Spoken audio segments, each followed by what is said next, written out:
Hey everyone, welcome back to the channel. Today, we're talking about actor Steven G Norfleet, who some fans might recognize under the character name Charles Belarie. There's been curiosity online, and many want to know, is Steven G Norfleet gay? Let's break it all down. Steven G Norfleet is an American actor best known for his roles in television series and films like Queen Sugar, Atlanta, The Underground Railroad, Beauty in Black, and more. He's been building a steady career in Hollywood, with powerful performances and diverse roles, often praised for his versatility. Like many actors in the public eye, Steven has faced speculation about his personal life.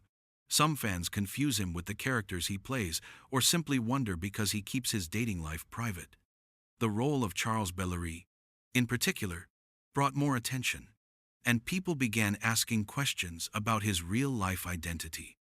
This is because in Beauty in Black, he had a gay relationship with attorney Varney.